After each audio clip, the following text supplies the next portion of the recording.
이 시간에 함께 주님 말씀 우리가 나누기를 원합니다. 오늘 함께 나눌 말씀의 제목은요, 지금 확인되는 나의 구원입니다. 지금 확인되는 나의 구원.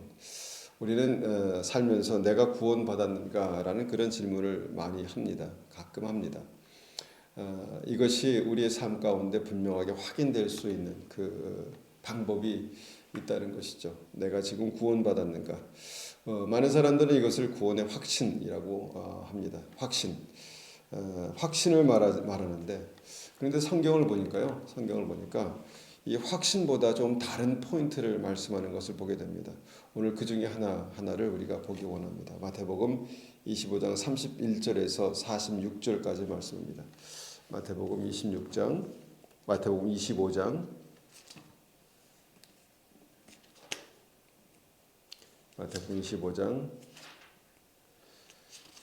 31절에서 46절까지 말씀입니다. 좀 길지만 천천히 제가 이 말씀을요, 쉬운 성경으로 한번 읽어보겠습니다.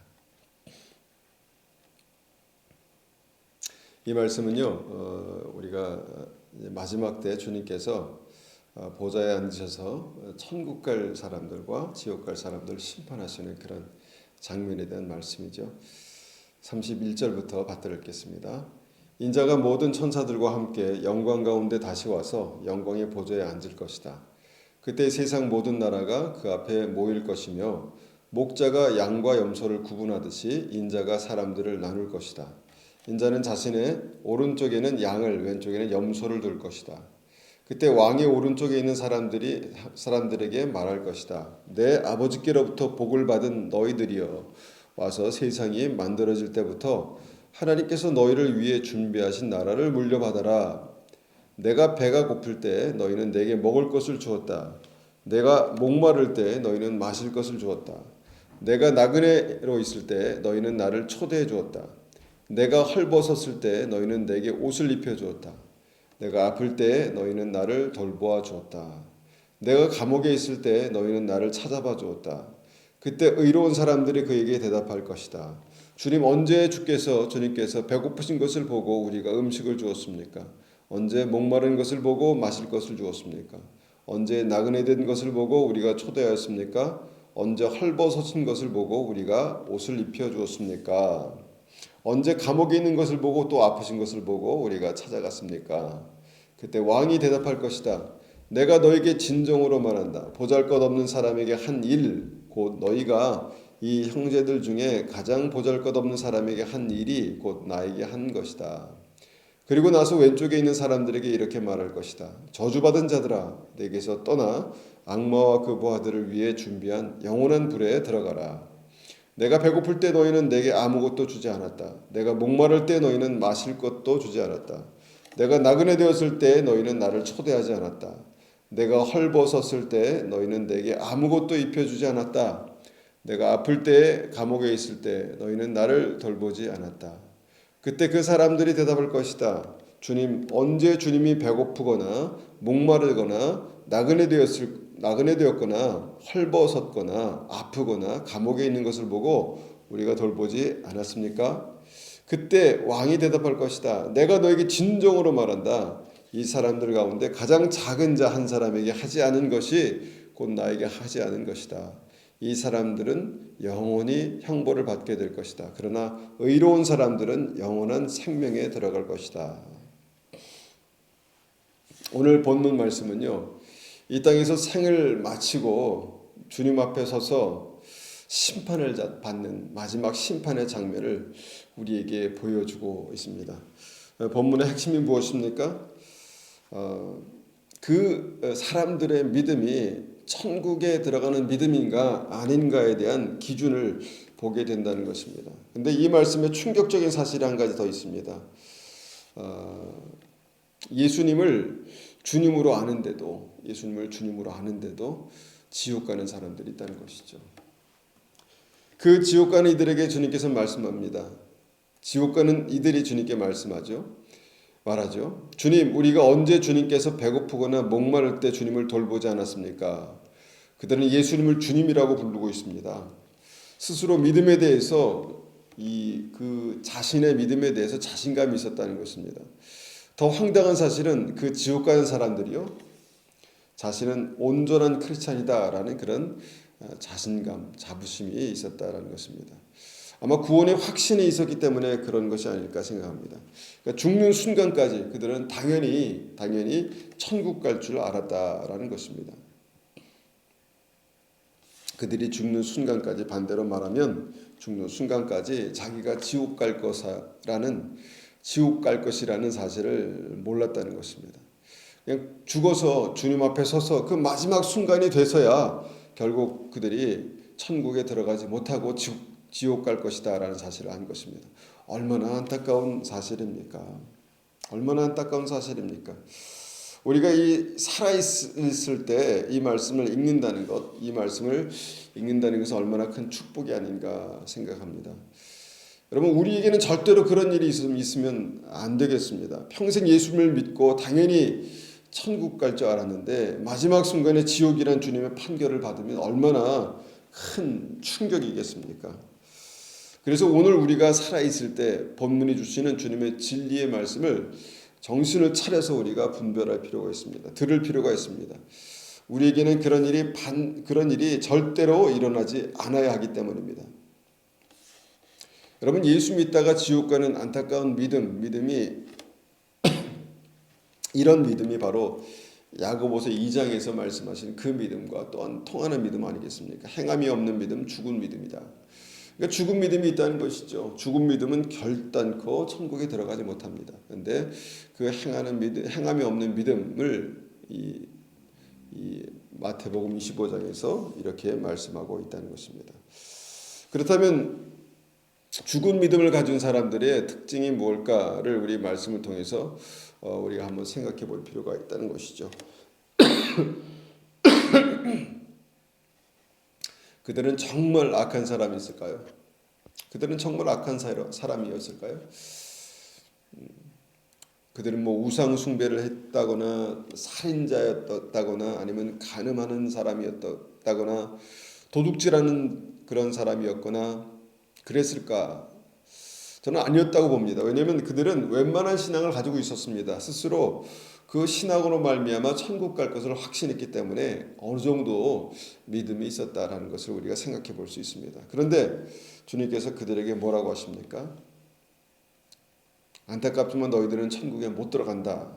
이렇게 부드럽게 말씀하신 것이 아니라 아주 충격적일 정도로 세게 말씀하십니다. 저주받은 자들아, 마귀와 함께 지옥에 가라. 와, 주님께서 이렇게 세게 말씀하실 수 있는 어떤 뭔가 이유가 그들의 삶 속에 그 불신앙이 그들의 삶 속에 있었다는 것입니다.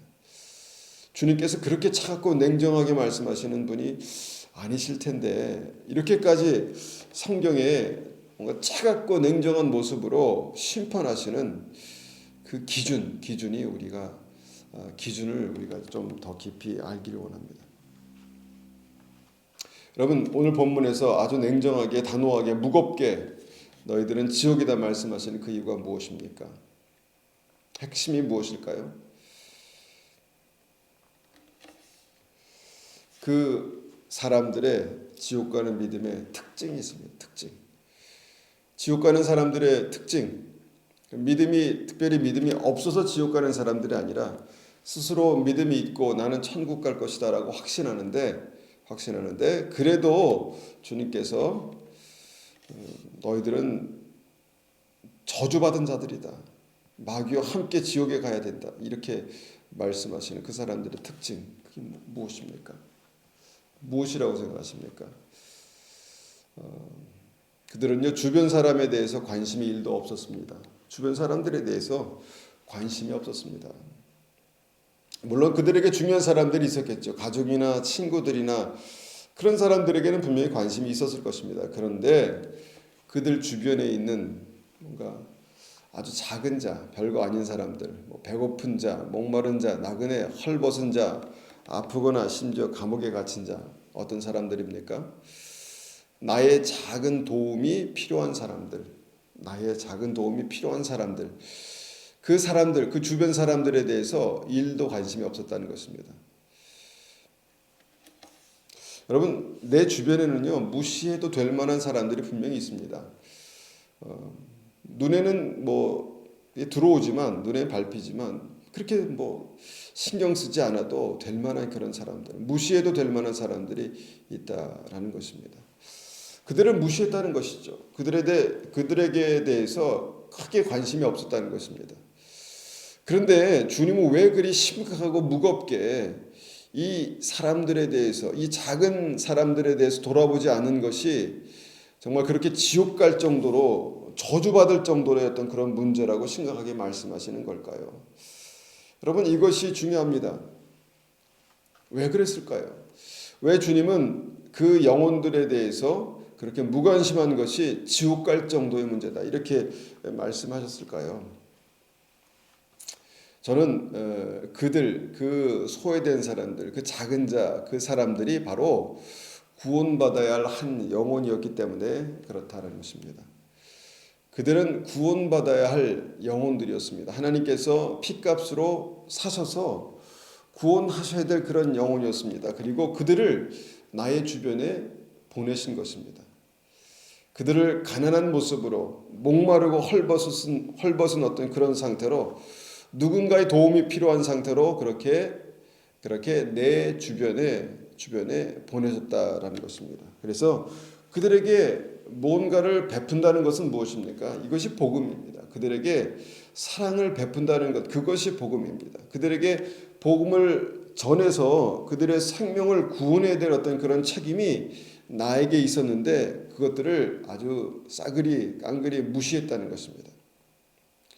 여러분, 복음은 말 몇 마디가 아니라 진심 어린 사랑으로 전해지는 것입니다. 그래서 내가 크리스천으로서 내 주변에 누군가의 필요를 본다는 것은요, 주님을 사랑할 수 있는 기회라는 것입니다. 주님의 사랑을 표현할 기회라는 것이죠. 내가 사랑으로 복음을 전할 수 있는 기회라는 것입니다. 다시 말하면 그 영혼을 살릴 수 있는, 축복할 수 있는 기회다라는 것입니다. 그런데 바로 그때마다 지옥 가는 사람들은 그 작은 자들을 외면했습니다. 무시했습니다. 여러분, 내 안에 계신 예수님, 내 안에 예수님이 살아계시지 않습니까? 내 안에 계신 예수님은 그렇지 않다는 것입니다. 예수님은 늘 가난하고 소외되고 어렵고 별 볼 일 없는 이들에게 늘 사랑으로 다가가셨습니다. 그들을 긍휼히 여기셨습니다. 안타까워하셨습니다. 아파하셨습니다.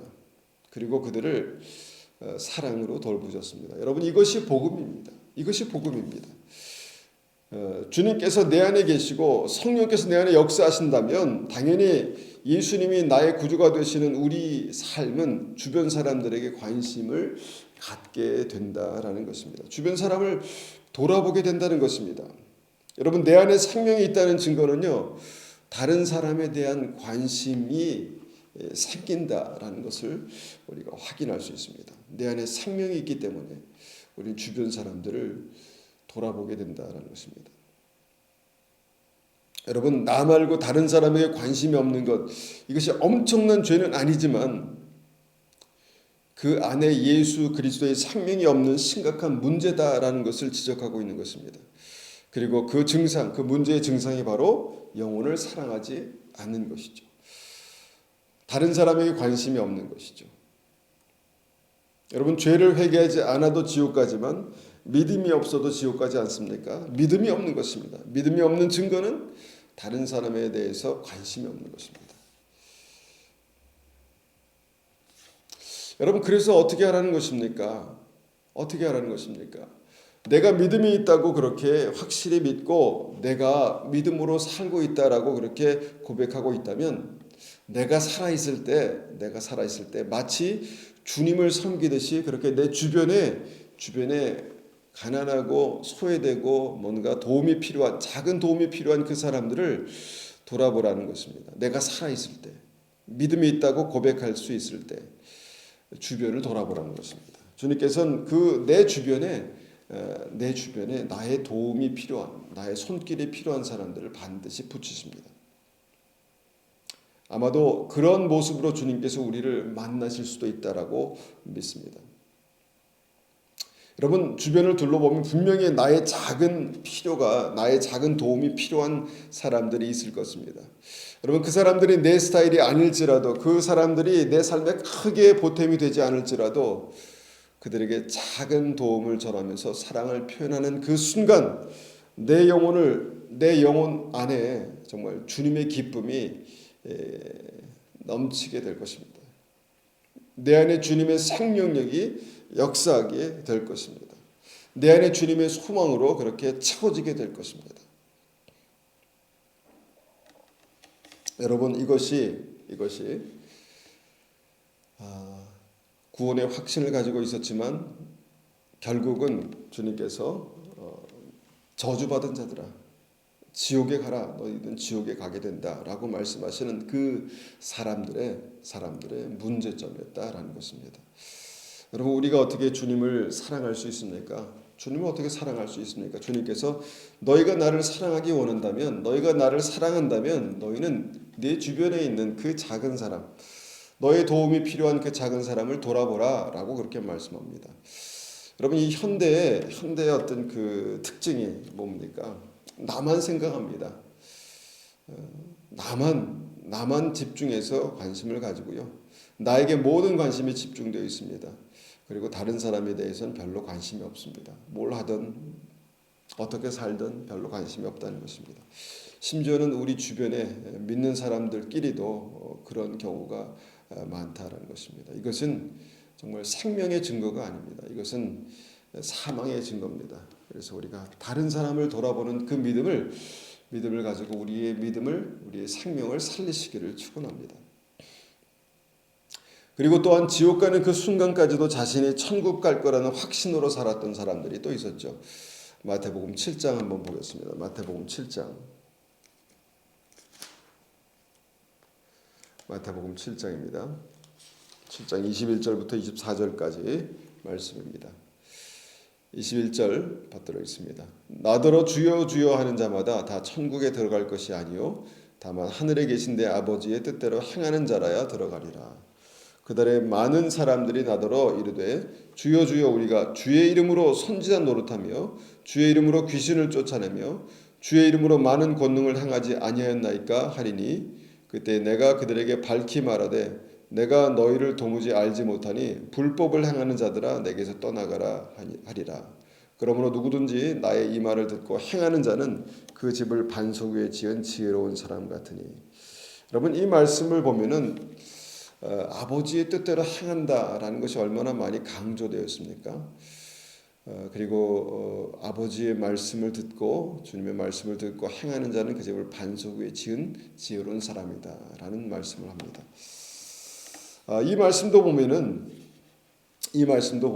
그날에 많은 사람들이 다수가 이런 상태로 있었다는 것입니다. 그날에 많은 사람들이 예수님을 주여 주여라고 그렇게 부르면서 심지어는 목회자가 되어서 주의 이름으로 귀신을 쫓아내고 많은 권능을 행했지만 그들이 결국 지옥 갔다는 것입니다. 그리고 더 충격적인 사실은요. 그들도 죽는 순간까지 구원의 확신이 있었다는 것이죠. 죽는 순간까지 그들은 구원받을 것을 확신했습니다. 오히려 주님께 따집니다. 주님 우리가 주님의 일을 하며 살았습니다. 심지어는 사역 가운데 주님의 능력이 나타나기도 했습니다. 그런데 왜 지옥입니까? 이렇게 주님께 따집니다. 그리고 주님께서는 그들에게 지옥 가는 이유를 그들이 지옥 갈 수밖에 없는 이유를 말씀하십니다. 내가 그들에게 밝히 말하되 내가 그들에게 정확히 말하되 불법을 행하는 것이 문제다라는 것입니다. 불법을 행하는 것 이것이 문제다라는 것입니다. 여기서 우리는 불법의 뿌리가 무엇인가를 좀 살펴볼 필요가 있죠. 여러분 주님의 복음의 핵심, 주님의 생명의 성령의 법의 핵심은요. 생명을 주시는 사랑입니다. 사랑하신 것입니다. 사랑하실 때 죽기까지 생명을 주시기까지 사랑하신 것입니다. 그럼 불법은 무엇입니까? 그 주님의 사랑과 반대되는 모든 행위입니다. 즉 불법은요. 그냥 단순히 말해서 사랑하지 않는 것이 불법입니다. 사랑하지 않는 것이 불법입니다. 영혼을 사랑하지 않는 것이 불법이라는 것입니다. 주님은 영혼을 사랑하셔서 생명을 주시기까지, 나를 사랑하셔서 생명을 주시기까지 사랑하셨는데, 예수 그리스도로 말미암아 그 생명을 얻은 우리가 주님의 사랑과 정말 우리 주님의 사랑을 따르지 않는, 주님의 사랑을 살아가지 않는다면 그것이 불법이다라는 것입니다. 요한일서 3장 14절에 이렇게 말씀하십니다. 우리는 형제를 사랑함으로 사망에서 옮겨 생명으로 들어간 줄 알거니와, 우리는 사랑함으로 사망에서 옮겨 생명으로 들어간다고 말씀하십니다. 사랑함으로 사망에서 옮겨 생명으로 들어간 줄 알거니와. 그런데 반대를 말씀하십니다. 사랑하지 아니하는 자는 사망에 머물러 있느니라. 사랑하지 아니하는 자, 그 사랑을 표현하지 않는 자, 그 사랑에 대해서 관심이 없는 사람, 사망에 머물러 있다는 것입니다. 여러분, 우리는 주님의 말씀의 중심을 붙들 수 있어야 합니다. 주님의 말씀의 그 핵심을 잃어버리지 말아야 합니다. 평생 신앙생활하다가 지옥 가는 사람들이 있다는 것입니다. 그들은 그 자기가 지옥 간다는 사실을 까맣게 몰랐습니다. 알 수가 없었습니다. 그래도 믿음으로 산다라고 스스로 인정할 수 있었다는 것입니다. 그런데 그들의 특징이, 그들의 어떤 결과적인 어떤 그 삶의 치명적인 특징이 뭐냐면 그 주변 사람들을 사랑하지 않은 것이었다. 그 사람 주변 사람들을 사랑하지 않는 것이었다는 것입니다. 여기서 우리는 구원받는 믿음의 핵심을 놓치지 않기를 바랍니다. 지금 내 주변에 있는 그 사람에게 믿음으로 다가가는 것이 믿음이고 생명이고 구원이다라는 것입니다. 지금 내 주위에 누가 있습니까? 혹시나 그들의 필요를 내가 보고 있지 않습니까? 그들을 위해서 중보하며 기도할 필요가 있습니까? 그들을 위해서 뭔가를 내가 섬길 필요가 있습니까? 여러분, 그것이 우리의 믿음이고 생명이고 구원이다라는 것입니다. 여러분, 용기를 내서 다가가는 것입니다. 용기를 내서 다가가서 쑥스럽지만 작은 사랑을 표현하는 그것이 믿음입니다. 그것이 주님께서 우리의 삶에 주목하시는 것이다라는 것입니다. 여러분, 이것이 오늘 주님께서 우리에게 말씀하시는 구원받는 믿음의 핵심입니다. 여러분, 이 말씀을 붙들고 오늘도 우리가 믿음으로 살기를 원합니다. 한 주간 우리가 믿음으로 살면서 내 주변에 내가 주님의 사랑을 표현해야 될 사람이 누구인가? 주님의 사랑을 내가 사랑으로 섬겨야 될 사람이 누구인가를 주목해서 보시는, 그래서 우리의 삶이 믿음이 살아나는 그런 귀한 은혜가 우리의 삶 가운데 있기를 간절히 축원합니다. 이 시간 이 말씀을 가지고 한번 같이 기도하겠습니다. 하나님께서 우리에게 믿음을 주셨는데 그 믿음의 생명력이 우리의 삶에 사랑하는 것으로 표현될 수 있도록 주님 역사해 주십시오. 그렇게 한번 같이 기도하겠습니다.